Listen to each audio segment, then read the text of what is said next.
I was hoping to ask about how that hyperlocalism can be sort of interpreted physically and digitally, but I think you've actually covered that pretty well. I was thinking that we could ask instead perhaps about what you see as potential for the future and the sort of intrinsic value of this hyperlocalism as it becomes its new incarnation, if you will.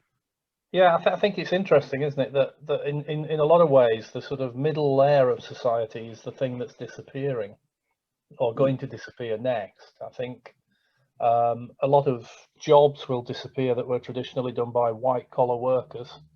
Artificial intelligence, I'm already installing things that can do number crunching, you know, in machine learning labs in a way that accountants used to do, you know, and things like that. And in a way, the assault on blue collar workers has stopped because there's only so much getting rid of people you can do because the machines aren't quite good enough yet. So, but what's happening now is the machines are becoming good enough to tackle the brain power shift and the middle class jobs, if you like. And I think it's that layer of society that's actually most under threat, because I think the people at the top retain and own, you know, businesses and make the wealth, etc. And the people at the bottom are still going to be needed, but they're going to be needed to do things. We're a long way off from having proper robot, you know, road sweepers wandering around, and, you know, proper general AI is a very long way away.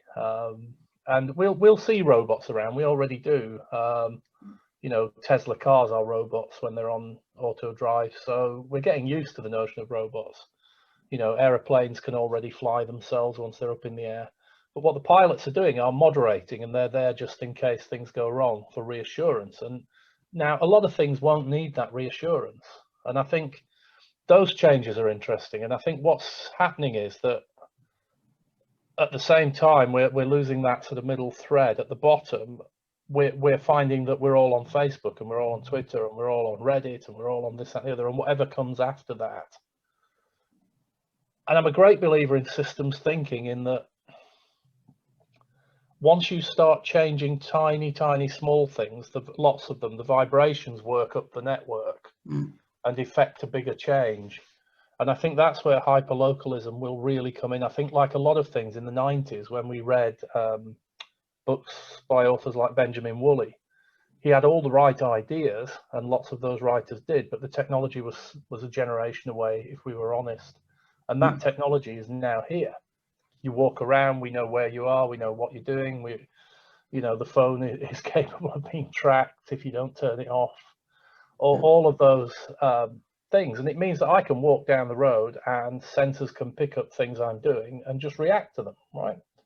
Now, but similarly, I can make interactions back the other way. And this is what people forget. You know, they forget that actually, yes, Google know where I'm walking if I don't turn that feature off buried in the settings. And they can offer me adverts for things I'm walking past if they really wanted. I mean, it would still feel quite awkward if that happened. But I do think people forget that there's a systems thinking element to this, where it's not just a one-way transmission, it's a two-way transmission. And as I think we mature with the technology, people will become much more used to the notion of making small changes locally that then accumulate and become larger changes nationally.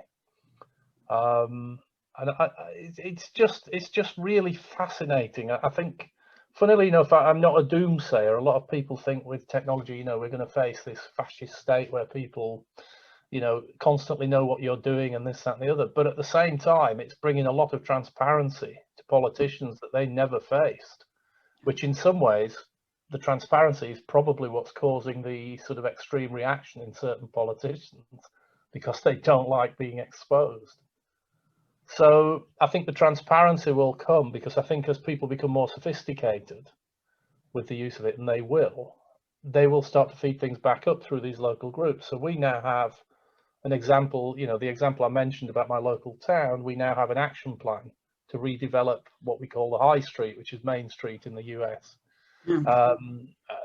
As a more community focused area, because the way technology is changing things is high street shops are closing. They can't compete with online retailers.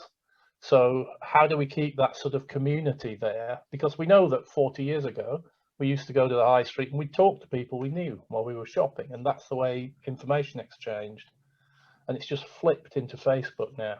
And it is quite interesting that you're starting to get expressions of a really strong identity through this technology, you know, and people are clubbing together in groups, and they're often political, but increasingly I'm seeing local groups that are becoming activist and starting to change things. And it's that systems thinking approach that every time that group makes an action that changes something, if another one does, and another one does, and another one does, we can't predict ultimately what the effects will be. And it may well be a curtailing of technology.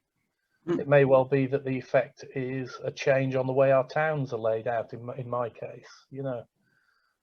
It may force the next step in evolution of the town centre. I don't know. I mean, that's the trouble with systems thinking. It's basically about chaotic networks, so you can't actually predict what's going to happen.